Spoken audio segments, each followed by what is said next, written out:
मैं अनुराग जी को आमंत्रित करना चाहूँगा कि वो स्वामी जी को फूल देकर सम्मानित करें।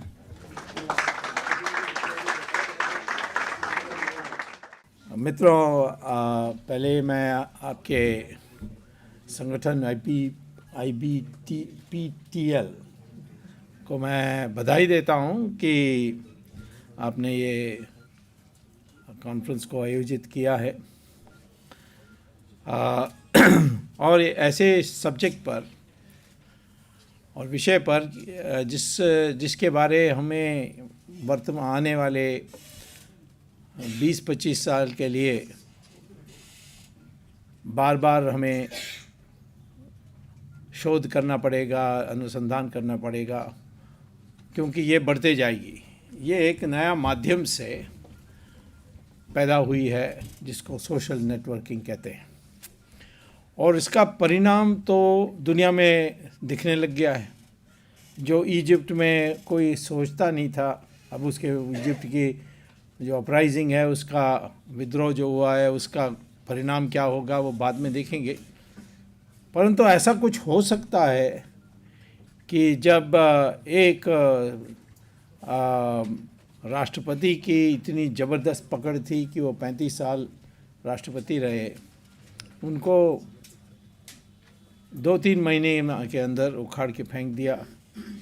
जो सबसे बड़े क्रूर अधिनायकवादी या तानाशाही में विश्वास करने वाला गद्दाफी को आखिर में नाला में जाकर छिपना पड़ा। तो ऐसे परिणाम, परिस्थिति और परिवर्तन सोशल मीडिया से हुई है। ऐसे एक रामराई बनी है। आज सीरिया में भी वही चल रही है। तो मैं थोड़ा पहले भूमिका देने चाहता हूँ कि हम लोगों के जो प्रचार तंत्र है या आपस में परस्पर अपने विचारों को बताने के लिए और लेने के लिए जो तंत्र बने हैं या यंत्र बने हैं, वो किस प्रकार से उसकी एवोल्यूशन हुई है। एक ज़माने में हम सब जवानी यानी बोलते थे और आपस में, और उससे प्रसारण होता था, और इसमें कभी एक आप जो कहते हैं वो आखिर में दूसरे व्यक्ति के पास सही रूप में पहुंचेगी, इस पर कोई निश्चितता नहीं थी। स्कूल में पता नहीं आप लोगों को याद होगा कि जब मैं तो स्कूल में था तब ये खेल होती थी कि क्लास को लंबे लाइन में खड़ा कर देते थे और टीचर एक संदेश आखिर में खड़ा हुआ स्टूडेंट है उसको देते थे और कहते थे कि तुम कान में जो तुम्हारे सामने खड़ा हुआ है उसको बताओ, और वो दूसरे को बताएगा। ऐसे ये कड़ी में जाकर आखिर में जो सबसे आगे खड़ा है उसको संदेश मिलेगी, और वो संदेश क्या है वो बोलेगा। तो हर बार हमने देखा ये जब ये खेल हुआ कि टीचर कहता था या कहती थी कि आज मौसम अच्छा है, और वो हम दूसरे को कहें हम आज मौसम अच्छा है, और आखिर में यहाँ कई लोग हैं कहते हैं कि हमें हिंदी नहीं समझ में आ रही है। हाँ, वेबकास्ट पीपल ने वो आखिर में ओके ऑल इंडिया ओके। तो मैं मिक्स नहीं करूँगा, परंतु एक पैराग्राफ हिंदी में और दूसरा पैराग्राफ अंग्रेजी में ऐसा करूँगा। हमें अडल्ट्रेशन पसंद नहीं है।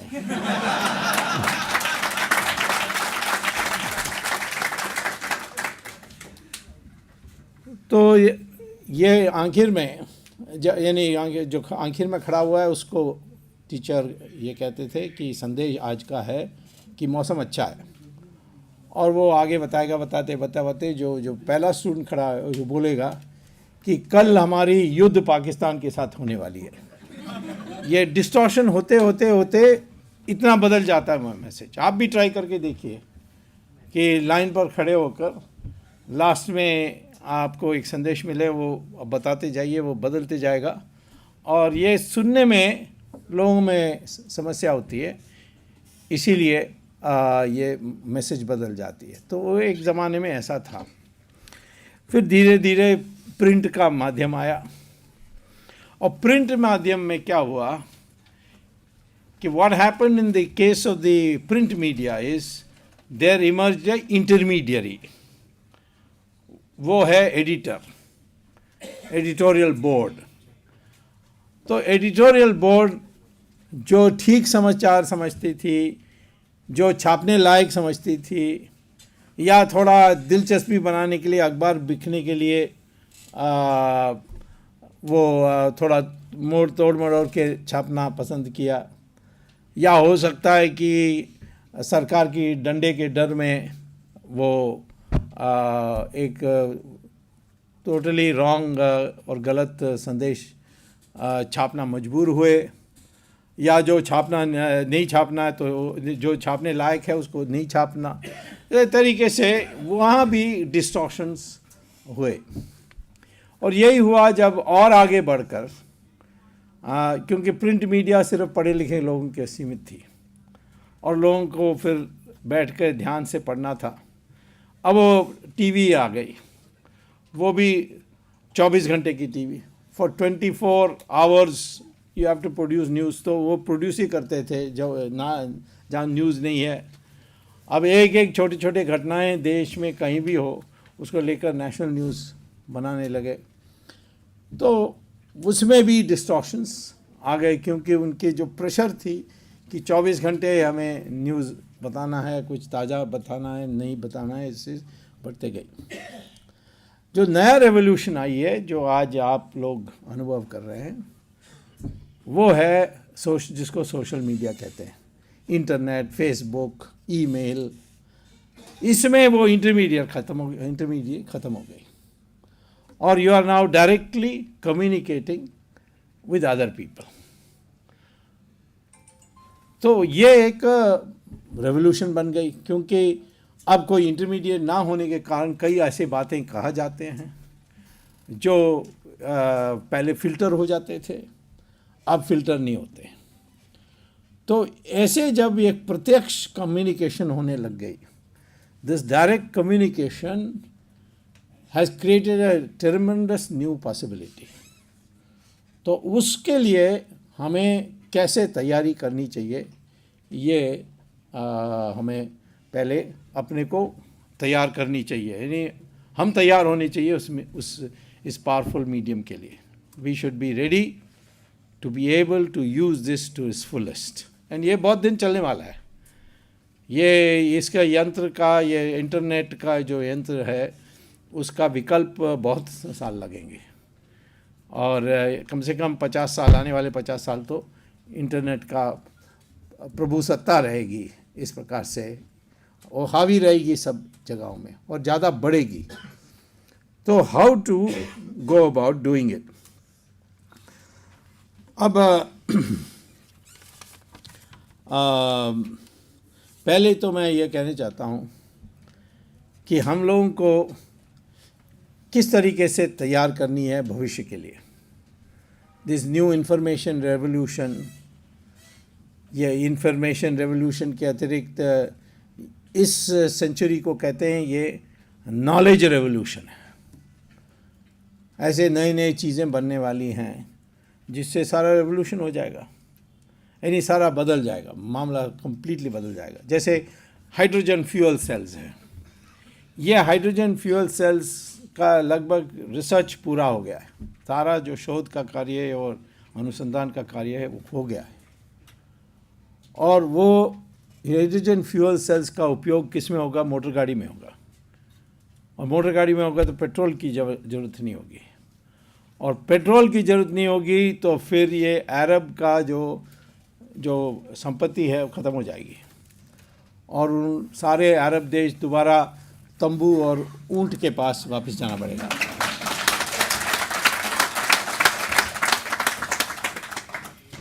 आज अभी तो हमें नचा रहे हैं, जब भी चाहे दाम बढ़ा देते हैं, लेकिन कल वो उनकी हालत है। और मोरक्को से इंडोनेशिया तक जो भी पेट्रोल के आधारित देश हैं, उनमें कोई इंडस्ट्री है नहीं, सब फाइनेंशियल सर्विसेज में ही चल रहा है। जो ज़मीन में एक छेद करेंगे, उसमें से तेल आएगा, उसको बेचेंगे, उसमें से पैसा मिलेगा, उस पैसे को लेकर वो बैंक बनाएंगे, फिर कर्जा देंगे, बड़े बड़े बिल्डिंग बनाएंगे। यही हो रहा है अरब देशों में। तो ये पेट्रोल के बिना वो ज़िंदा नहीं रह सकते, यानी वो एक आधुनिक देश बन नहीं सकते हैं। लेकिन अमेरिका जिसने पूरा शोध कर लिया है, उनके जो ऑयल कंपनीज़ हैं, वो ऑयल कंपनीज़ ये हाइड्रोजन फ्यूल सेल्स ना आए इसके लिए पूरी ताकत लगा रही है। क्यों? क्योंकि उनका सारा इन्वेस्टमेंट बिगड़ जाएगा, वो रिफाइनरी सब बंद करना पड़ेगा, तो इसलिए वो नहीं कर रहे हैं। तो हम लोग कर सकते हैं। हमने लगभग 70-80% रिसर्च हमारे देश में भी हो गया है, और बाकी 30% हो जाए। और सोडियम का तीसरी साइकिल जिसको हम ना कर पाए, इसके लिए अमेरिका और पश्चिमी देश बड़े ताकत लगा रही है। और इसीलिए इंडो यूएस न्यूक्लियर डील भी साइन हुआ कि ताकि हम ये यूरेनियम के अभाव के लिए हम कहीं थोरियम का थर्ड साइकिल भी, 2 साइकिल तो हमने पूरा कर दिया। होमी भाभा ने 3 साइकिल की आवश्यकता सोची, और ये थोरियम जो है ये हमारे जो समुद्र के किनारे जो मिट्टी है, उसको रेत कहते हैं, उस रेत में आपको मिलता है। आप तो निकाल के कर सकते हैं। आज तो बड़ी स्मगलिंग होती है उसकी, बड़ी ज़ोरदार, पर दुनिया के 60% थोरियम हमारे देश में है। और यूरेनियम 2050 के बाद ज़ीरो होगा, कोई मिलेगा ही नहीं यूरेनियम, उसकी सप्लाई लिमिटेड है। तो उसको पोस्टपोन करने के लिए अमेरिका ने ये इंडो यूएस न्यूक्लियर डील आपको दिया है कि हम आपको सप्लाई करेंगे यूरेनियम, आप दूसरा खोज मत करिए। और मनमोहन सिंह की सरकार ने जो रिसर्च के लिए, थोरियम के लिए पैसा रखते थे पहले बजट में, उसको इस बार लगभग ज़ीरो कर दिया। तो ऐसी चीज़ों का जानकारी प्राप्त करने के लिए आपके लिए पहला ये कर्तव्य होगा। दूसरा है कि एक नवीन हिंदुस्तानी बनाने के लिए हमको पहले सिर्फ अपने जो आज है, हम सब लोग बड़े ज्ञानी हैं एग्ज़ाम पास करने में, देखो इन्हीं टॉप मार्क्स लेते हैं, हमारे स्टूडेंट्स दुनिया में चमक रहे हैं, परंतु उसका कहते हैं, उस इंटेलिजेंस को कहते हैं कॉग्निटिव इंटेलिजेंस। नहीं, आप फिज़िक्स जानते हैं, मैथमेटिक्स जानते हैं, लेकिन ये पर्याप्त नहीं है मनुष्य को बनाने में। जो इंटेलिजेंस है वो 6 प्रकार है, और ये मैं कोई नई बात नहीं बता रहा हूँ, ये सब आपको हमारे ऋषि मुनियों ने बहुत पहले ही कह रखा है, लेकिन उसको नया लैंग्वेज में, मॉडर्न इंग्लिश में मैं बताऊँगा आपको। कई चीज़ें हैं हमारी जो पुरानी हैं, जो विदेश चोरी कर रही है और अपना कहती है। अब वो कहते हैं कि हल्दी भी हमारा है, नीम भी हमारा है, योगा भी अपना है। ये अब कहने लगे हैं क्रिश्चियन योगा है, एक नया क्रिश्चियन योगा उन्होंने शुरू किया है। और संस्कृत को भी अपना मान रहे हैं। आपको पता है कि आप ये गूगल से पता कर सकते हैं, the most advanced sector of computers today is artificial intelligence. Artificial intelligence is what, if I can simplify, हम लोग पैदा होते हैं, फिर ज्ञान प्राप्त करते हैं, कई अनुभव प्राप्त करते हैं, ये सारा जो ज्ञान का भंडार है, ये जब हम मरते हैं तो ख़त्म हो जाती है हमारे साथ। तो ये एक प्रोजेक्ट बनी कि रिटायर होने के बाद कंप्यूटर के सामने बैठ करके आपने क्या जीवन में सीखा और क्या अनुभव से सीखा, ये कंप्यूटर को डिक्टेट करेंगे, और कंप्यूटर उसको वॉइस रिकग्निशन के आधार पर वो उसको जमा करेगी, स्टोर करेगी, और तरह तरह के लोग बोलेंगे और तरह तरह की बातों को एक भंडार में वो इकट्ठा करेंगे। अलग अलग भाषा में बोलेंगे, उसके लिए ट्रांसलेशन का भी व्यवस्था होगी, और एक भाषा में उसको इकट्ठा करेंगे। सवाल आया कौन सा भाषा, तो पहले सोचा गया अंग्रेज़ी में करेंगे, परंतु लोगों ने कहा अंग्रेज़ी का प्रॉब्लम है कि उसकी लिपि में आप PUT लिखेंगे तो पुट है, ब्यूटी लिखेंगे तो बट है। तो उसके जो आवाज़ आती है, जो वाणी है, जो ध्वनि है, उसमें बहुत फ़र्क है। और शब्दों का जो अर्थ है वो बदलते रहता है। तो उन्होंने सोचा कि एक नया भाषा को पैदा करनी चाहिए। तो 18 साल के लिए नासा ने रिसर्च किया, और रिसर्च करने के बाद 1988 में, यानी 20 साल से 25 साल के लगभग पूर्व, उन्होंने journal of artificial intelligence NASA का रिक ब्रिग्स के नाम पर एक आर्टिकल लिखी गई, इस शोध का क्या परिणाम है, और ये आप गूगल से मंगवा सकते हैं। और उन्होंने कहा है कि हमने ये 18 साल की रिसर्च के बाद इस निष्कर्ष में पहुँचे हैं कि नया भाषा पैदा करने की ज़रूरत नहीं है। एक भाषा है जिसकी लिपि के में से जो ध्वनि वाणी निकलती है वो परफेक्ट है, और उसके एक एक शब्दों की जो प्रिसाइज मीनिंग्स हैं वो है संस्कृत, और इसीलिए सबको संस्कृत सीखना चाहिए आर्टिफिशियल इंटेलिजेंस।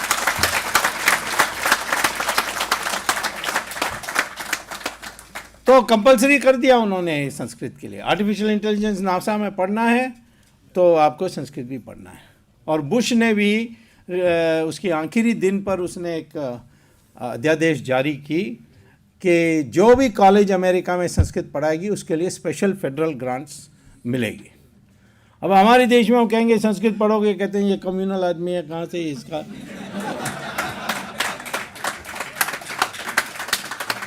हो सकता है कि अमेरिका में फ़ैशन बनने के बाद यहाँ भी फ़ैशन बन जाएगा। मुझे याद है कि जब मैं स्टूडेंट था स्कूल में, तो योगा पर हम हंसते थे, क्योंकि मैं कॉन्वेंट स्कूल में गया।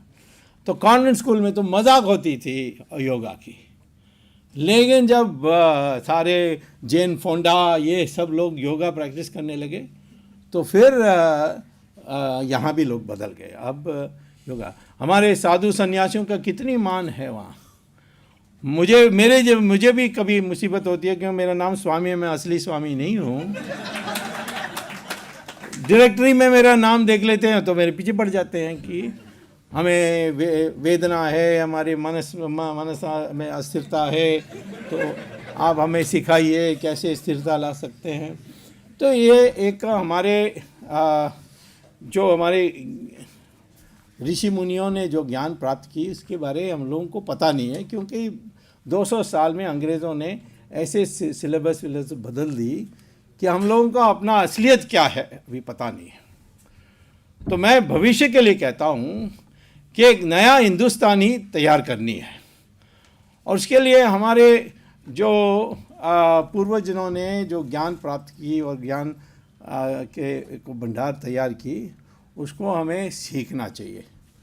और मैं कहता हूँ कि इंटरनेट के ज़रिए या आपके ट्वीट के ज़रिए या आपके फेसबुक के जो भी हो, धीरे धीरे आपको कहीं ना कहीं संकल्प करके, कभी टाइम निकाल करके आपको संस्कृत सीखना चाहिए।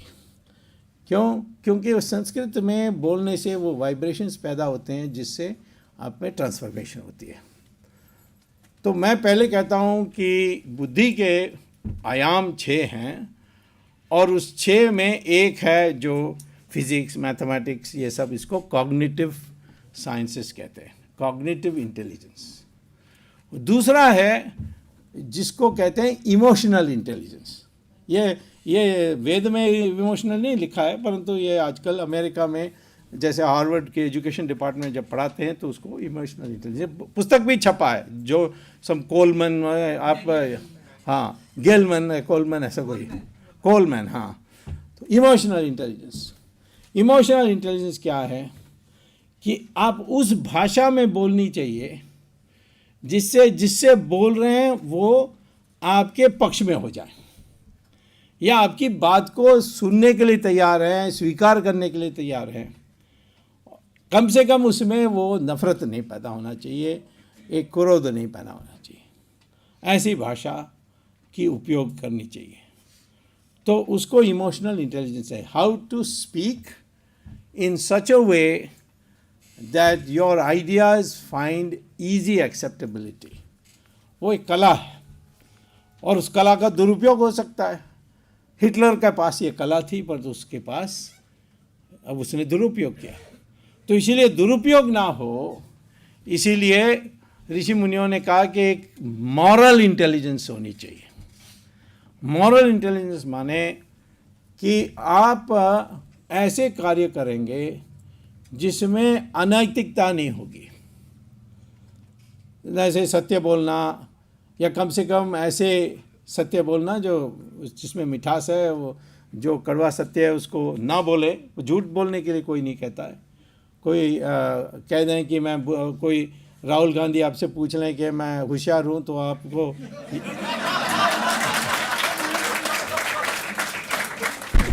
आपको जवाब ये नहीं होना चाहिए कि हाँ हाँ आप बहुत होशियार हैं, ये झूठ हो गया।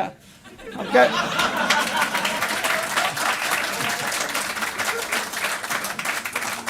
तो आपको कहना चाहिए कि दुनिया में और जीवन में बुद्धि सब कुछ नहीं होता है। ये इससे इमोशनल इंटेलिजेंस है। आप उसको कह रहे हैं कि तुम्हारे पास बुद्धि नहीं है तो कोई परवाह नहीं है, ये सब कुछ होता नहीं है। और भी चीज़ें हैं दुनिया में, इसको इमोशनल इंटेलिजेंस कहते हैं। और इमोशनल इंटेलिजेंस के साथ एक कोई ऐसे ही काम, ऐसे अपने लक्ष्य को प्राप्त करने में कोई अनैतिकता नहीं करेंगे।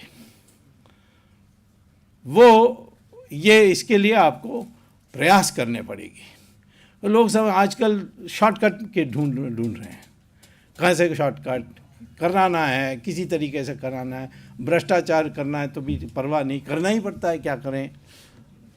तो ये धीरे धीरे लानी है। मैं झट से इसको लाने के लिए नहीं कह रहा हूँ। अब मुझे एक दिन किसी ने कहा, मुझे कोई घर नहीं बेचता है जब तक मैं काला में पैसा नहीं दूंगा। अब कई चीज़ों के लिए थोड़ा समय लगेगा। एक अच्छी सरकार बन जाए और ये सारा जो स्टैंप ड्यूटीज़ है उसको अबॉलिश कर दें तो सब वाइट में लेने के लिए तैयार हो जाएंगे। तो कभी व्यवस्था बदलनी पड़ती है लोगों को ईमानदारी के साथ काम करने के लिए। तो तब तक मैं नहीं कहता हूँ कि आप वही करें जो बिल्कुल नैतिक है, ऐसा नहीं, बट धीरे धीरे हमें उस दिशा में बढ़नी चाहिए। चौथा है जिसको सोशल इंटेलिजेंस यानी सामाजिक बुद्धि, वो है कि उसमें हम ऐसे काम करें जिससे समाज का नुकसान ना हो, राष्ट्र का नुकसान ना हो। इसीलिए गुरु गोलवालकर कहते थे कि एक राष्ट्र चरित्र होता है, एक व्यक्तिगत चरित्र होता है। आप बड़े अच्छे आदमी हो सकते हैं, परंतु आपकी राष्ट्र चरित्र नहीं है तो देश का कोई लाभ नहीं है। यानी आप स्वयं बड़े स्वच्छ चरित्र के हैं, अच्छे आदमी हैं, झूठ नहीं बोलते, भ्रष्टाचार नहीं करते, परंतु आप बर्दाश्त करते हैं जो राष्ट्र में हो रहा है। जैसे मनमोहन सिंह है।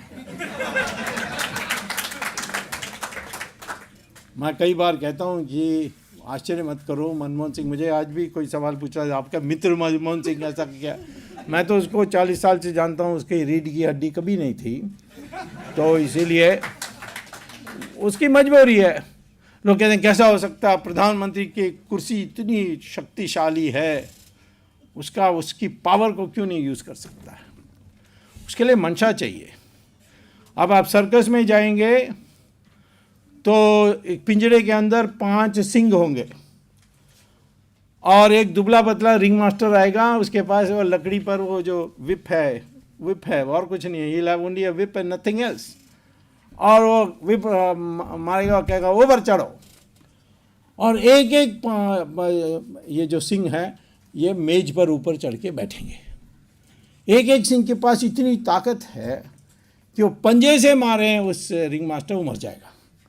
दांत से यानी उसको ये तिधर बिधर करने की आवश्यकता नहीं है, पंजे से ही ख़त्म कर सकता है। परंतु वो आज्ञा मानता है क्योंकि बचपन से उसको उस सिंह को तैयार किया गया कि आज्ञा मानना चाहिए। तो हमारे मनमोहन सिंह भी सर्कस का सिंह है। वो रिंग मिस्ट्रेस कहना चाहिए।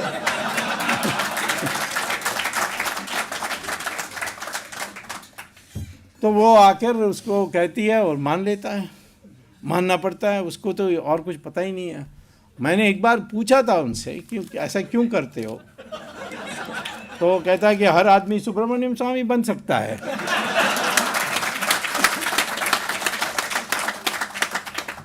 तो मैं आपको कहता हूँ कि ये जो मंशा है ये बहुत अति महत्व की है। शक्ति हो पर्याप्त नहीं है, संख्या हो पर्याप्त नहीं। संख्या के बारे में मैं बताऊँ कि 1000 बकरी एक जगह में खड़ी है और एक शेर आएगा, तो बकरी के पास संख्या है, वो तो भागेगा बकरी, उसमें से एक दो उसके लंच भी बन जाएगा उस शेर का, क्योंकि वो बकरी डर जाती है और डरने के बाद संख्या हो ना हो भागते हैं, इधर उधर हो जाते हैं। तो इसीलिए मैं आपसे कहता हूँ कि ये मंशा डेवलपमेंट करना वेरी है। तो पहले तो आपका कॉग्निटिव डेवलपमेंट होनी चाहिए, इसमें कोई दो राय नहीं है। दूसरा है कि आपको किस तरीके से अपने विचार को रखना है।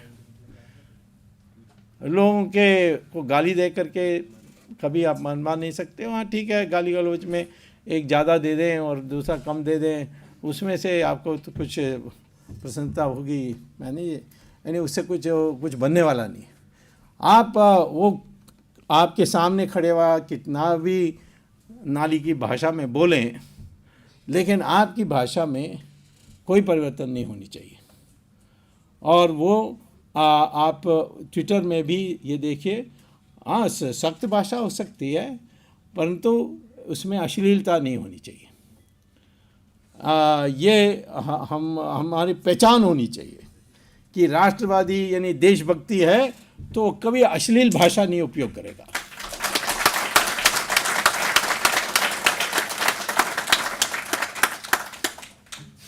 फिर एक ऋषियों ने कहा था, अब अमेरिका में सिखा रहे हैं, उसको कहते हैं स्पिरिचुअल इंटेलिजेंस। स्पिरिचुअल इंटेलिजेंस क्या है? अब हमारी ऋषियों ने कहा कि ये जो कॉस्मोस है, जैसे हम पृथ्वी से बाहर ऊपर जाते हैं तो सारा जो है वातावरण, आसमान जिसको कहते हैं, या यानी अपने स्पेस कहते हैं अंग्रेजी में, वो है कॉस्मोस। उसमें सब कुछ है, ज्ञान, सारे ज्ञान जो भी अतीत और भविष्य सब ज्ञान उसमें है। और आपको अपने ध्यान योगा या मेडिटेशन या कंसंट्रेशन या जो भी है उससे आपका माइंड उससे कनेक्ट होना चाहिए, तब आप जीनियस हो जाएंगे। ये बहुत मुश्किल का काम है, इसके लिए बड़ी साधना, इसलिए तपस्या बहुत होते हैं और ऋषि मुनियों ने करके दिखाया है। और कई लोग होते हैं जो भविष्य की भविष्यवाणी करते हैं, उनको कैसा पता है जो हम नहीं कर सकते? वो इसीलिए क्योंकि उनका, इसको कहते हैं न्यूरल वाईफाई। ये जो कनेक्शन है ये न्यूरल माने ब्रेन, उसका वाईफाई। अब ऐसा है तो आपको आप पता है, देखिए एक छोटा सा मोबाइल फ़ोन्स है, आप दुनिया में बात कर सकते हैं। कहाँ देखते हो आप? तो साउंड वेव्स तो देखते नहीं हो, सिर्फ मोबाइल आपके हाथ में और मोबाइल उधर 10,000 मील के दूर में उसके हाथ में है और दोनों के बीच में बातें होती है। आजकल तो वीडियो भी देख सकते हैं 3G में। तो ऐसा है, ये ऋषियों ने हमको कहा है। और इसमें धीरे धीरे, मैं नहीं कहता हूँ कि अभी, ये धीरे धीरे शुरू करनी चाहिए और ये अपने आप नहीं करनी चाहिए, उसको आपको कोई गुरु होना चाहिए। मे बी श्री रविशंकर के आश्रम में आप थोड़ा सीख सकेंगे क्योंकि वो बहुत ज्ञानी हैं और उनके देखिए आश्रम में दुनिया भर से लोग आए हुए आते हैं, भरते हैं, बड़ी संख्या में आते हैं। क्या बात है, कोई रविशंकर को देखकर कोई समझेगा कि ये कोई मॉडल है? ये तो साधारण कपड़ा पहनता है। मैं जब विद्यार्थी था हार्वर्ड में PhD लेने के लिए गया था, तो मुझे क्लासमेट ने एक दिन पूछा कि तुम्हारे हिंदुस्तानी में कुछ खराबी है। मैंने कहा क्यों? आपने नेता उस आदमी महात्मा गांधी को मान लिया जो ठीक से कपड़ा भी नहीं पहनता है। तो उनके देशों में ठीक से कपड़ा पहनना होता है। सूट बूट चमका हुआ जूता। परंतु हमारे देश में जयप्रकाश हो या महात्मा गांधी हो, उनके किस प्रकार के कपड़े पहनते हैं हम दिखते नहीं है। जितना कम पहनते हैं उसको उतना त्यागी समझते हैं। हमारे साधु सन्यासी भी देखिए भगवा पहनते हैं। पोप का देखिए कितना सजा हुआ है, वो सैटिन और डायमंड नेकलेस, ये और सैफायर नेकलेस, दुनिया भर के उसके टोपी में कितने ज्वेल्स हैं। और मुल्लाज में भी ऐसे ही हैं। तो मैं कहता हूँ कि इस देश में हमारे ऋषि मुनियों ने ये स्ट्रक्चर बनाई है कि सबसे उच्च है ज्ञान और त्याग, और जो ज्ञानी है और त्यागी है वही है ब्राह्मण। ये ब्राह्मण जो पैदा हुआ है ये नहीं है। आप अपने को ब्राह्मण कहें और बाटा शू कंपनी में एग्जीक्यूटिव डायरेक्टर हैं, वो नहीं हो सकता। उसमें कोई बुरा नहीं है कि आप बाटा शू कंपनी में डायरेक्टर हैं, परंतु जो जिस मंशा से बनी थी हमारी वर्ण व्यवस्था वो तो अब ख़त्म हो गई है। अब इसको सुधारने में बहुत मुश्किल है। तो इसलिए ज़्यादा अच्छा है कि हम पहले अपने को सबको हिंदुस्तानी कहें। हिंदुस्तानी माने हिंदू या अन्य धर्म के लोग जो ये स्वीकार करने के लिए तैयार हैं कि हमारा पूर्वज हिंदू है। और ऐसे ही है, आई मीन डीएनए स्टडीज़ अब तो यही कहता है, ये देखिए हम अलग हैं, सब बकवास है। ये आर्यन द्रविडियन थियरी सब नॉनसेंस है।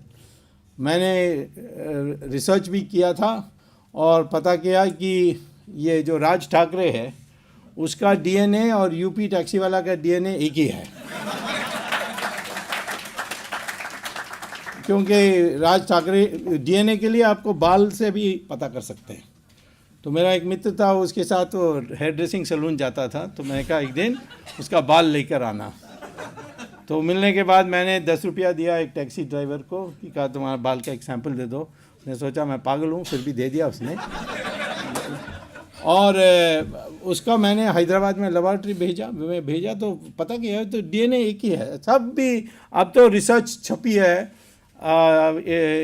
In Cambridge university, Houston university, Mysore university, which shows DNA is the same। कई कहते हैं कि स्किन कलर में फ़र्क है। Skin colour is got nothing to with race, that is got to do with pigmentation. जितना आप धूप में घूमेंगे उतना आपका स्किन कलर बदलेगा, और जितना आप ठंडे मौसम में रहोगे उतना स्किन कलर सफ़ेद बनेगा। और आप जाकर डॉक्टर के पास जाकर आप पिगमेंटेशन निकाल दोगे तो आपका स्किन कलर बिल्कुल वाइट हो जाएगा। वो माइकल जैक्सन ने वही तो किया। उसने जाकर प्लास्टिक सर्जन से कहा कि मेरा पिगमेंटेशन हटा दो, he became a white man. तो ये स्पिरिचुअल इंटेलिजेंस डेवलप करने के लिए लॉन्ग टर्म प्रोजेक्ट होनी चाहिए। ये तुरंत अभी लाना मुश्किल है, बट वो भी डेवलप करनी है कि जिससे आपका इंट्यूशन बढ़ेगा, आपका मेमोरी बढ़ेगा, and you will become a different person all together. Finally जो हमारे ऋषि मुनियों ने कहा है कि we must develop environmental intelligence, माने ऐसे ही आप काम करें जिससे एनवायरनमेंट दूषित ना हो। कूड़ा का सवाल हो, हम लोग समझते हैं घर के साफ रहें, परंतु घर के बाहर कूड़ा को डाल दें, सड़क में पड़े रहे, बदबू आए, फर्क नहीं। घर शुद्ध होना चाहिए, बाहर तो सार्वजनिक है वो खराब। ये एक एनवायरमेंटल कॉन्शियसनेस लाने के लिए इस तरीके से आप एक नवीन हिंदुस्तानी बन सकते हैं। जो हमारे भविष्य में जो आप ट्वीट करेंगे तो इस तरीके के लोगों को तैयार करेंगे तो हिंदुस्तान एक दूसरा देश बन जाएगा, दूसरे किस्म के देश, दूसरे प्रकार के देश बन जाएगी। एक और दो तीन बातें हैं जो मैंने अमेरिका में पढ़ाने के कारण मैंने देखा। मेरे क्लास में हार्वर्ड में 40 देशों से लोग स्टूडेंट्स आते थे।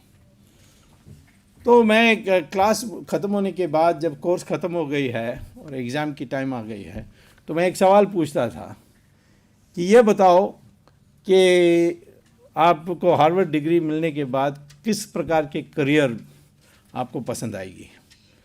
एक में आप नौकरी में जाते ही आपको तनख्वाह मिलेगी और वो हर साल 5% बढ़ते जाएगी, आपको नौकरी से कोई निकाल नहीं सकेगा, और 60 साल में आप रिटायर होंगे, प्रोविडेंट फंड मिलेगी, उसमें आप उसमें एक घर खरीद के आप रिटायर्ड लाइफ रह सकते हैं। वो जीवन आपको पसंद है, या आप कोई जोखिम लेकर के, रिस्क लेकर आप कोई बड़े पैमाने में कमाने के लिए आप प्रयास करेंगे, और उसमें हो सकता है आप सड़क पर पहुंच जाएंगे, आप गिर जाएंगे, फेल हो जाएंगे, और या आप बिलियनर बन जाएंगे। तो मैं क्लास को पूछता था, तो अमेरिकन स्टूडेंट से मुझसे पूछते थे कि हम लोग रिस्क लेने में गिर जाएंगे, सड़क पर पहुंच जाएंगे, उसका प्रोबेबिलिटी क्या है, संभावना कितना है, ये पूछते थे। परंतु 99% इंडियन स्टूडेंट्स जो मेरे क्लास में थे वो कहते थे नहीं, हमें फर्स्ट नौकरी पसंद है। अमेरिकन बच्चों को देखेंगे तो सवाल पूछते रहते हैं, वाई वाई वाई वाई। हमारे देश में कोई माँ बाप को वाई वाई कहते हैं तो थप्पड़ मिलेगा उसको, चुप रहो, क्या है वाई वाई वाई पूछते हो। सवाल, ये क्वेश्चनिंग माइंड होनी। क्लास में टीचर से कभी डरना नहीं चाहिए, कुछ समझ में नहीं आई पूछना चाहिए वाई। हमारे लोग कहीं कहीं सोचेगा कि मैं गंवार हूँ, अनपढ़ हूँ, कहीं बुरी इम्प्रेशन हो जाएगी, ये होना नहीं चाहिए। आप क्लास में जाते हो, कहीं बैठते हो, कहीं किसी, वहाँ सवाल पूछने का आपको निर्भय होकर करना चाहिए। तो ये तैयारी की बात मैंने की। अब आ गया है इंटरनेट में क्या करना चाहिए। अब एक नया फ्रेज आई है, इंटरनेट हिंदू, सागरिका घोष। हाँ, उसको दूसरा नाम भी लोगों ने दिया है, पगली का घोष। मैं उसको मंचूरियन कैंडिडेट कहता हूँ। हाँ, एनीवे वो इतनी दब गई है कि अब इस बार वो अल जजीरा में तो बहुत ठंडा थी, ज़्यादा नहीं कि आप सब पीछे पड़ गए। उसने कहा कि जैसे मधुमक्खी जैसे पीछे पड़ जाते हैं मेरे, और डरती है आजकल बहुत। एनीवे बात यह है कि अब हम लोगों को पहचान में आ गई कि हम कितने हैं। आज तक हम जवाहरलाल नेहरू की जो बनाई हुई हवा में सब सोचते थे कि एक हीन भावना में पड़ गए। आज एक नया एक आत्मसम्मान आया है, और उसमें से दिखता है कि कई चीज़ों ने हमने किया है जो कुछ ना हमारे पास साधन हुए भी हमने किया है। सॉफ्टवेयर इंजीनियरिंग क्या है, एक कमरा में बैठ के कंप्यूटर्स ने हमने दुनिया भर की सॉफ्टवेयर की प्रॉब्लम्स को सॉल्व किया है। आपको पता है कि ये सॉफ्टवेयर इंडस्ट्री कैसा बनी? अमेरिका को डर आ गई थी 1995 में कि 2000 में कंप्यूटर, क्योंकि कंप्यूटर सारे जो साल का रिकॉर्ड्स रखते हैं वो लास्ट 2 डिजिट्स में करते हैं। 1995 को 95 लिखते हैं, 1996 को 96 लिखते हैं। तो इनको सबको डर आ गई कि 2000 में कहीं 1900 पहुंच जाएगी सब कंप्यूटर तो बेड़ा गर्क हो जाएगा। तो कौन सी सॉफ्टवेयर हम लाएं जिससे कंप्यूटर 2000 को 00 को 2000 माने। उसको कह रहे थे, उसका नाम था Y2K। यहाँ उसके लिए उन्होंने खूब पैसा दिया इज़राइल को, यूरोप को और इंडिया को। तो एक इंडियन कंपनी ने वो विनोद धाम ऐसे लोगों का, हाँ, उन्होंने ये सॉफ्टवेयर पैदा की जिससे कंप्यूटर का ट्रांजिशन स्मूथली 1999 से 2000 गई। उस पैसे में कई कंपनीज बन गए और फिर बढ़ते गए। आज जापान में एक प्राइज़ है, इसको कहते हैं डेमिंग प्राइज़। डेमिंग एक प्रोफेसर था हार्वर्ड में, क्वालिटी कंट्रोल का आदमी था, प्रोफेसर था। उसके नाम पर एक प्राइज़ है, ऑटोमोबाइल स्पेयर पार्ट्स एंसिलरीज। हर साल हिंदुस्तान जीतती है। इंडिया के सुंदरम, टीवी सुंदरम, ऐसे जो कंपनीज हैं वो हर साल जीतते हैं। We are considered the best producers of automobile ancillaries. Top quality, कोई डिविएशन नहीं, प्रिसीशन ऑन मेजरमेंट्स एक्सेट्रा, ये हमने करके दिखाया है। हमारे लोग अमेरिका में नासा में भरे हैं, माइक्रोसॉफ्ट में भर के हैं। तीन सब को लीडरशिप हमारे इंडिया का नाम पर नहीं है, दूसरे लोगों के लीडरशिप में वो कर रहे हैं, तो हमारी क्षमता का हमने सिद्ध कर दिया। तो आज मैं कहता हूँ कि पहला हम लोगों को इंटरनेट हिंदू ये भले कहें, परंतु वास्तविकता है कि एक राष्ट्रवादी हिंदू या विराट हिंदू जिसको मैं कहता हूँ, एक विराट हिंदू बनने की आवश्यकता है। और मुसलमान नहीं चाहता है तो मैं उसको विराट हिंदुस्तानी कहूँगा, प्रोवाइडेड वो ये मान लें कि उनका पूर्वज हिंदू है। वो नहीं मानेगा जिसके माने वो गजनी गौरी का पूर्वज है उसका। तो इसीलिए हमें इसमें छांटना है, क्योंकि हमने पाकिस्तान किसके लिए बनाया? हमने बनाया इसलिए कि वो जो मुसलमान हिंदू के साथ रह नहीं सकता, उसके लिए बनाया था। अब बनाने के बाद भी भैया डॉक्टर अंबेडकर ने बहुत स्पष्ट कहा था उस समय, बनाने के बाद भी वही अकेलापन, यानी अपने को एक इंटरनेशनल कम्युनिटी समझना।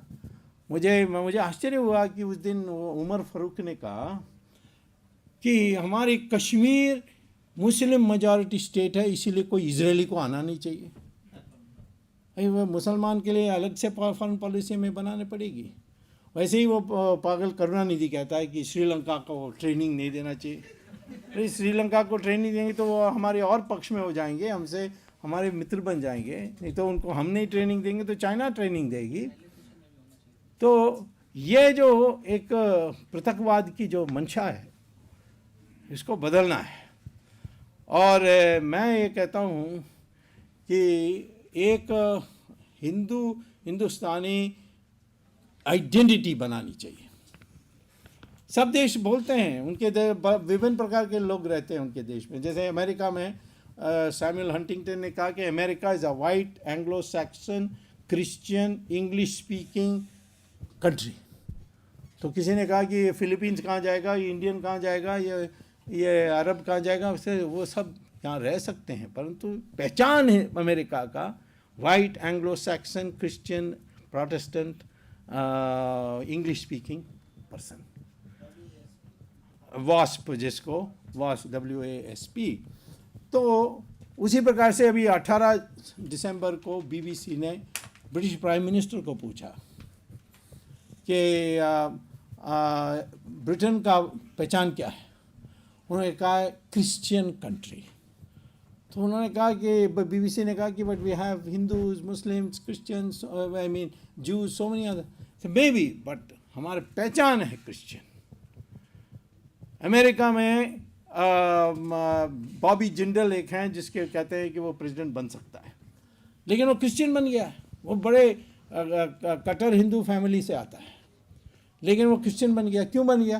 कहता है कि मुझे कहा उसने कि मुझे वोट नहीं मिलेगी अमेरिका में, मैं क्रिश्चियन नहीं हूँ। तो और बराक ओबामा को भी कितना नचाते हैं, ये क्रिश्चियन हो नहीं हो, तुम्हारा बीच का नाम हुसैन है। तो अब हर देश में एक पहचान तो होनी चाहिए।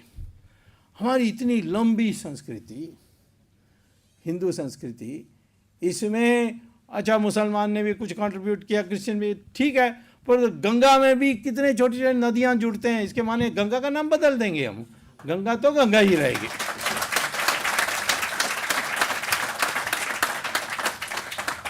तो इसको प्रोपेगेट करना चाहिए कि वी आर।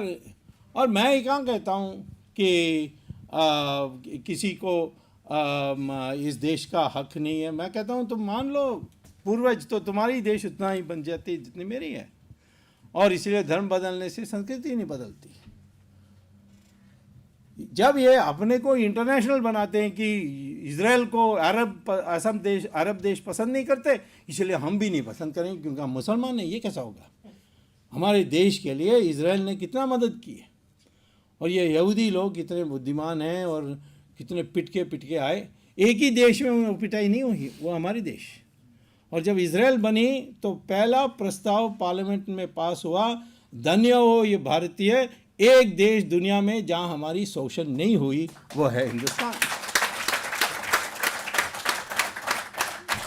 हम जब 100% थे, हमने किसी को तकलीफ नहीं दिया। हमने तो पारसी को अपना मान लिया। पारसी के साथ हमने एक ही बात कही थी। वो आए थे गुजरात के बॉर्डर में, एक द्वारका के पास एक संजान एक जगह है वहाँ, तो वहाँ बहुत मारकाट हुई थी। मुसलमान ने पर्शिया को कैप्चर कर लिया था। एक ज़माने में पर्शिया हिंदुस्तान का हिस्सा था, कई पर्शिया से थी, आपको पता है। हाँ, और जब राम को वनवास जाने की बात आई थी तो उसका अभिषेक नहीं हो सकता, राम के सामने नहीं हो सका, क्योंकि भरत उस समय गवर्नर था पर्शिया का और उसको वहाँ से बुलाना था।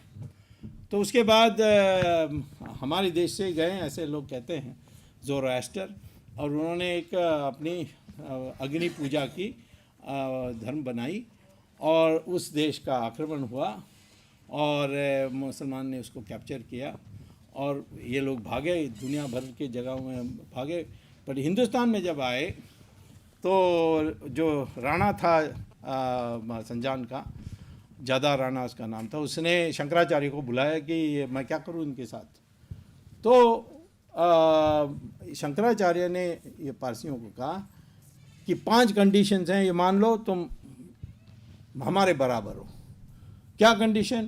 पहले तुम ये जो कपड़े पहने हो ईरान के वो नहीं पहन सकते हो, आप हमारे जैसे ही कपड़े पहनोगे। तो पारसी सब साड़ी पहनते हैं और वेस्टर्नाइज लोग तो कुछ भी हो कर सकते हैं, बट जो पारसी हैं अपने जो रिलीजियस फंक्शंस में वो कुर्ता पजामा पहनते हैं, साड़ी पहनते हैं। दूसरा है, उन्होंने कहा कि तुम पर्शियन नहीं बोलोगे, तुम गुजराती बोलोगे। तो पर्शियन छोड़ दिया, अब पारसी तो गुजराती बोलते हैं, उनको पर्शियन आता नहीं है। तीसरा उन्होंने कहा कि गाय को नहीं खाओगे। तो आज भी जो रिलीजियस पारसी है वो गाय नहीं खाता है। चौथा है कि हथियार सब आप हथियार नहीं रखोगे, तो हथियार कोई उन्होंने छोड़ दिया। पर नहीं तो वो पारसी का धर्म में हथियार रखना बहुत अनिवार्य था, उन्होंने छोड़ दिया। और पाँचवें कि जब शादी होगी उस समय 2 संस्कृत के श्लोका उसने लिख कर दिया शंकराचार्य, उसको रिसाइट करेंगे। आज भी वो उनके शादी में करते हैं, तो उसको पारसी कॉन्ट्रैक्ट कहते हैं। और उस कॉन्ट्रैक्ट के अनुसार आज पारसी के बारे कोई कुछ नहीं बोलता है। सिर्फ 60,000 हैं, इतने जगहों में बैठे हैं। आज हमारे चीफ जस्टिस पारसी है, कोई कुछ बोलता है नहीं, कभी जय जयकार करते हैं, बड़ा ईमानदार आदमी है। और इसी प्रकार से एयरफोर्स का फाली मेजर था, हमारे अटॉर्नी जनरल सोरी सोराब जी थे, कोई उसके बारे में पारसी इसके नाम पर विभिन्नता की नहीं कहता। तो मैं ये मुसलमान को भी कहता हूँ, देखो पारसी के साथ ऐसा हुआ, यहूदियों के साथ ऐसा हुआ, तुम लोगों के साथ वैसे ही होगा जैसे इनके साथ हुआ, यदि आप उसी तरीके से रहोगे। इसीलिए आपको अपना पूर्वज जो वास्तविकता है उससे जोड़ना चाहिए। ये तो एक आइडेंटिटी की बात है, इसकी प्रचार होनी चाहिए।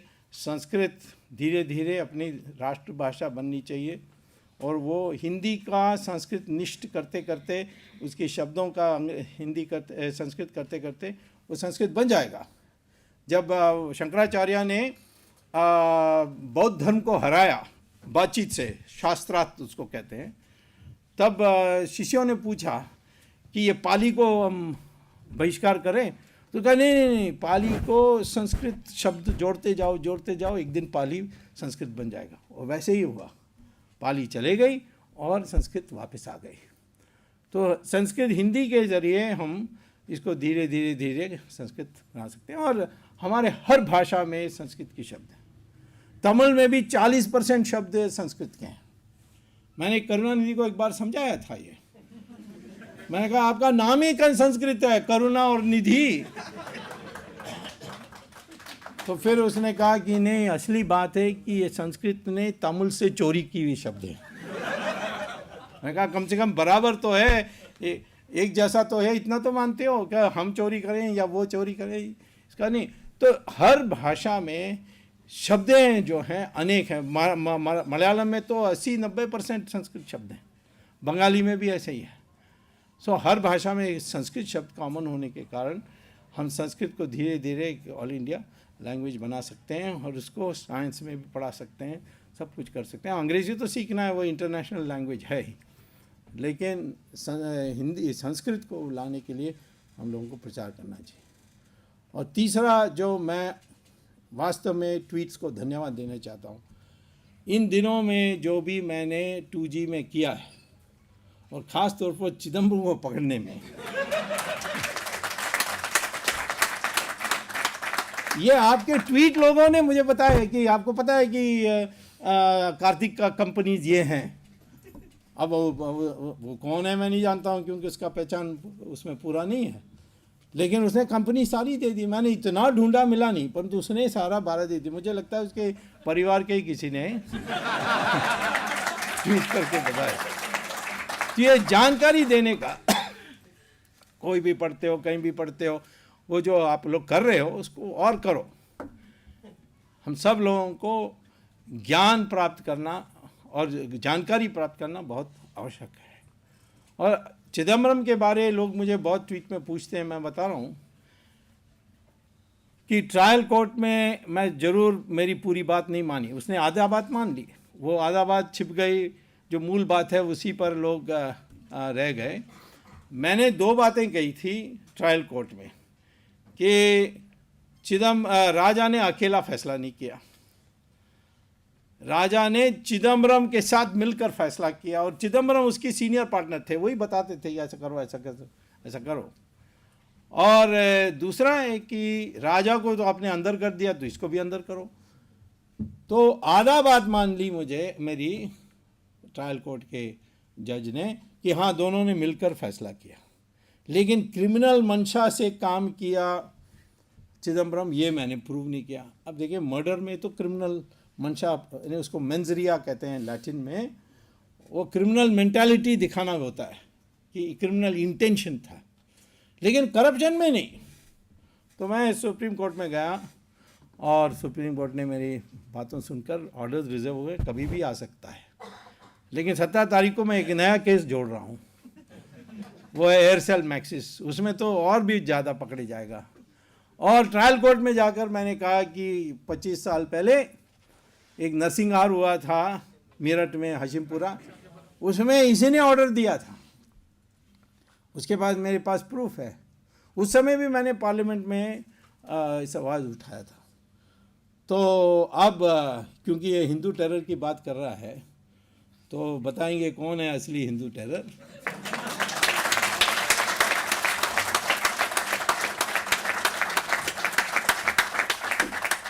और यदि मेरे पास फुर्सत है, टाइम है, या मुझे आप लोग पावर दे देंगे, तो मैं तो 90 केसेस इसके ऊपर तैयार कर सकता हूँ, और ये तो लाइफ टाइम जेल में ही रहेगा, ये हालत कर सकते हैं इसकी। तो मैं तो आपसे ये आखिर में ये कहना चाहता हूँ, आज के सिस्टम, डेमोक्रेटिक सिस्टम में ही आप भ्रष्टाचार को समाप्त कर सकते हैं।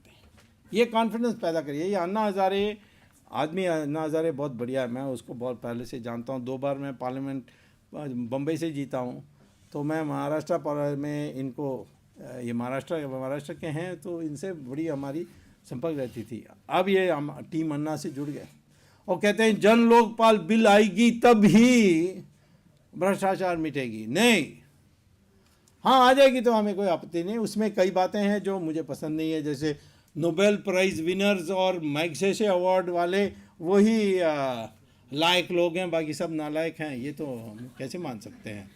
तो ऐसी बातें हैं, परंतु जो मूल बात थी कि सैंक्शन, जो परमिशन लेना होता है, वो लेने की ज़रूरत नहीं होती है। मेन पॉइंट उसमें ये, वो तो मैंने आधा कर दिया है सुप्रीम कोर्ट में कि 4 महीने के अंदर नहीं दोगे तो मान लिया है कि मिल गया है। तो आज के कानून व्यवस्था में यदि हम अध्ययन करेंगे कानून व्यवस्था को, इंडिया का आज की विधि व्यवस्था में हम लोग भ्रष्टाचार को मिटाने के लिए कदम उठा सकते हैं। एक एक व्यक्ति कर सकता है। मुझे ट्रायल कोर्ट ने डीम्ड पब्लिक प्रोसिक्यूटर बनाया। मेरे पास लॉ डिग्री नहीं है, मैंने डिग्री लिया नहीं, क्योंकि मैं इकोनॉमिस्ट बनने चाहता था। मुझे पता है कि मैं लॉ डिग्री लेता तो फिर मैं उसी में चले जाता, उसमें ज़्यादा पैसा है, इसमें कोई पैसा नहीं है इकोनॉमिक्स में, और वो धीरे धीरे धक्का वहाँ चले जाता। और इसीलिए मैंने जानबूझकर इकोनॉमिक्स की PhD ली, लॉ की ली नहीं। परंतु मैं आज डीम्ड पब्लिक प्रोसिक्यूटर हूँ ये 2G में। और जब मैंने जज को कहा, वो हंसा, कहा कि तुम्हें पब्लिक प्रोसिक्यूटर, तुम्हारी लॉ डिग्री नहीं है, तुम लिस्ट वो सीआरपीसी में देखो कि लिस्ट में कौन कौन बन सकते हैं पब्लिक प्रोसिक्यूटर, आप उसमें नहीं हैं। तो मैंने कहा कि हाँ वो तो सीआरपीसी है, परंतु प्रिवेंशन करप्शन एक्ट के सेक्शन 5 में लिखा है कि जो पिटिशन देता है वही पब्लिक प्रोसिक्यूटर बन सकता है। तो जज ने कहा पढ़ के सुनाओ। मैंने पढ़ के सुनाया, तो कहा अभी तक किसी ने नहीं बताया मुझे ये। क्योंकि हमारे कानून में ऐसे बहुत कुछ है जिसका अध्ययन करने से होगा। मैं तो कहता हूँ कि अध्ययन करने की। और आखिर में मैं कहूँगा कि पेट्रियाटिक ट्वीटर्स को ये जो एक नया आया ना हमारे समाज में कि लड़की की छेड़छाड़ और शराबी होना, ये सारे हमारे समाज को बर्बाद करने की एक साजिश है। भले आपको लगता नहीं है, परंतु मैं बता रहा हूँ कि इनका इंटरनेशनल गेम है ये, कि हमें गिराने के लिए कई तरीके हैं। उसमें एक तरीका ये है कि हमारी जो आदतें हैं उसको ख़राब करें।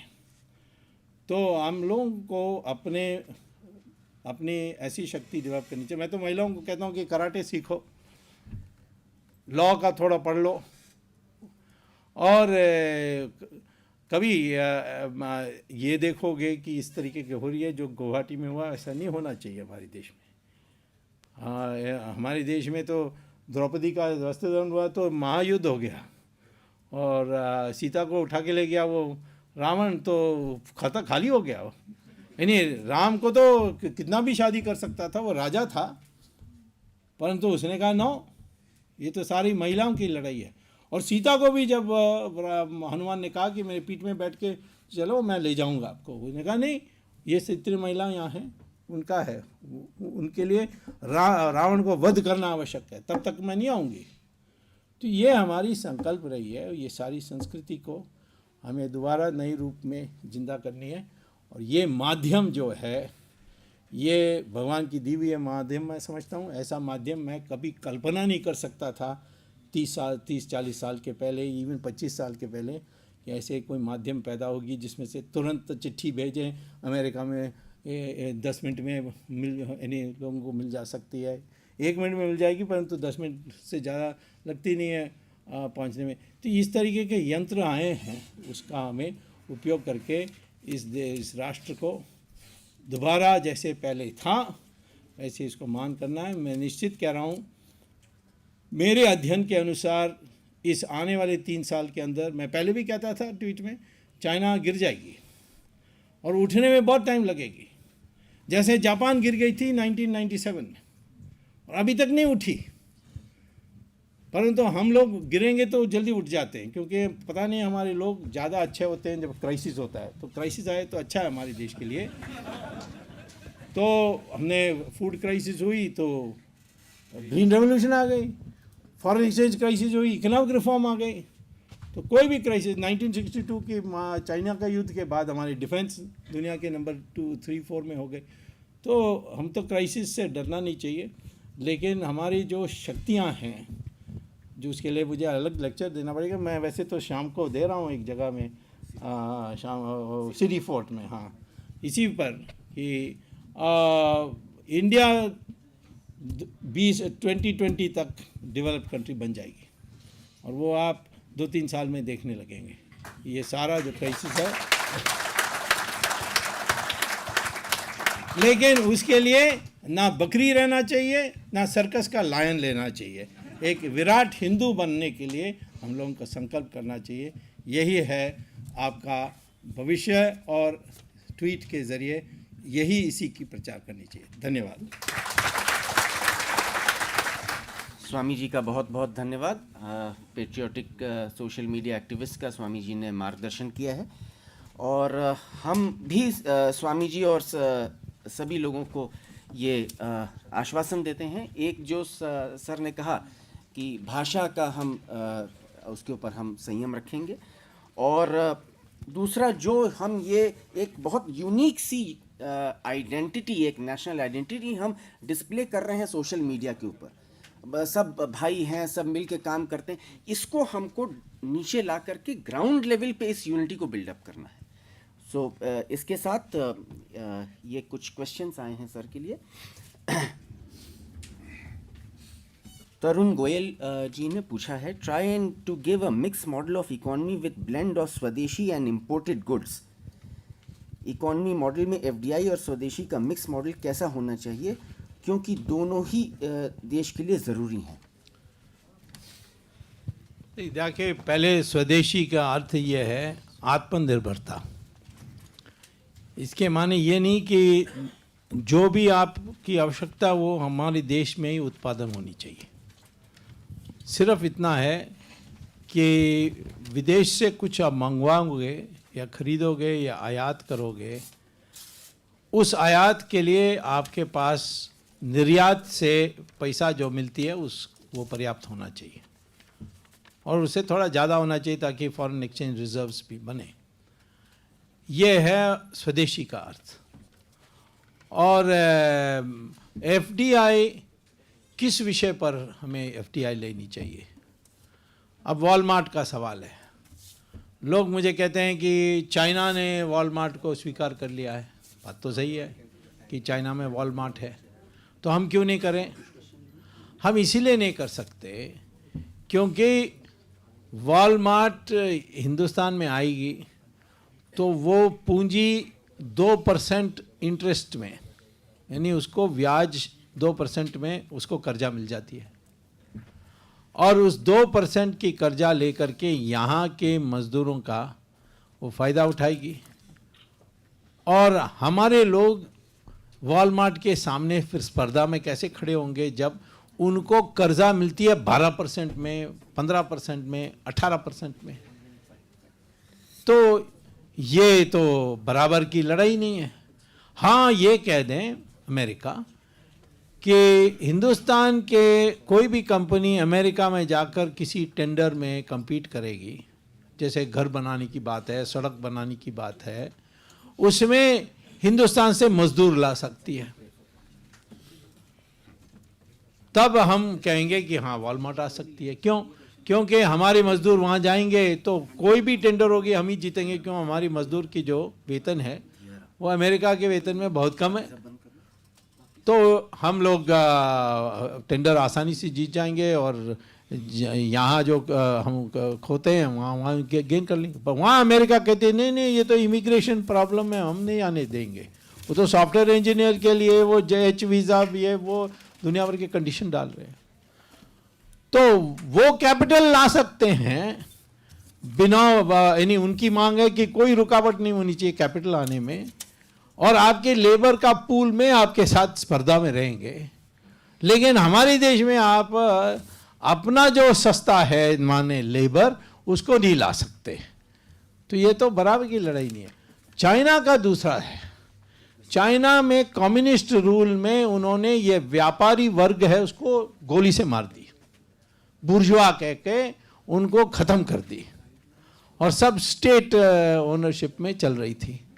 जब उन्होंने मार्केट इकोनॉमी के फैसला की, उनके पास कोई सर्विसेज नहीं है, सर्विस सेक्टर तो लगभग जीरो था, उनके पास ऐसे व्यापारी लोग नहीं थे, तो उन्होंने व्यापारी लोगों को इंपोर्ट करना था। इसीलिए वॉलमार्ट ने अपने मजदूर को भी लाए और यानी पूंजी को भी लाए। तो चाइना के लिए ठीक था, हमारे लिए नहीं था।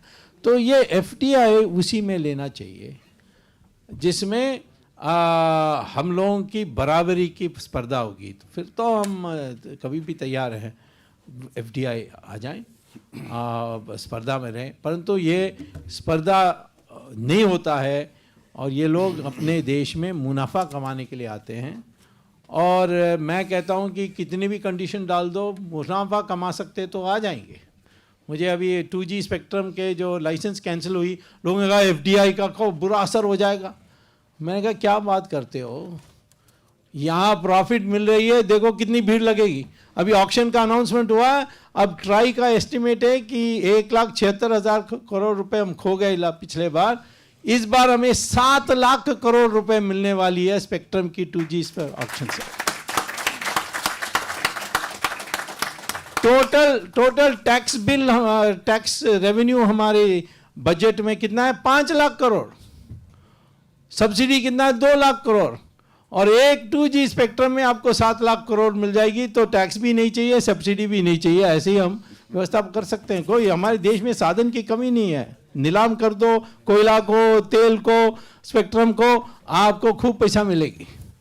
आज यह है कि वो सस्ते दाम पर देते हैं, फिर वो विदेशी कंपनी को बेचते हैं, खूब कमाते हैं, उसमें से थोड़ा पैसा बांट देते हैं, सोनिया गांधी को ज़्यादा और बाकी लोगों को कम, और हमारी देश की लूट हो रही है। तो इसीलिए मैं कहता हूँ FDI कोई बुरा नहीं है, इसमें कोई समन्वय की समस्या नहीं है। हम लोग अपने पाँव पर खड़े हो, हम कोई बाहर से खरीदेंगे तो पैसा देकर खरीदेंगे, किसी की कर्जा से, किसी की यानी दया से हम नहीं रहने वाले हैं। और हम धीरे धीरे ऐसे क्षेत्र में जाएं जहाँ हम सबसे आगे रह सकते हैं। जैसे कृषि है, हमारे गेहूँ और चावल का दाम 1/4, 1/5 है दुनिया के कंपैरिजन में। हमारी देश में जो दूध पैदा होती है गायों की, वो 1/15 है यूरोप का। हमारे देश में कितने गाय हैं? 15 करोड़ गाय हैं। औसत में कितना दूध देती है? 200 लीटर प्रति वर्ष। इजरायली गाय कितनी देती है एक साल में? औसत में 11,000 लीटर। और हमारे 15 करोड़ गाय 11,000 लीटर देने लगे, तो यहाँ मालवीय ऑडिटोरियम को मुझे दूध में तैर करके आना पड़ेगा, इतना दूर हो जाए दूध हो जाएगा हमारे देश में। तो ये सारे हमारे देश में तो क्षमता ही क्षमता पड़े हैं। 12 महीने हमारे देश में हम कृषि कर सकते हैं। अमेरिका में 5 महीने नहीं कर सकते, हिम गिरती है। चाइना में 4 महीने की नहीं कर सकते, हिम गिरती है। यूरोप में भी 5 महीने नहीं कर सकते, यहाँ 12 महीने कर सकते हैं।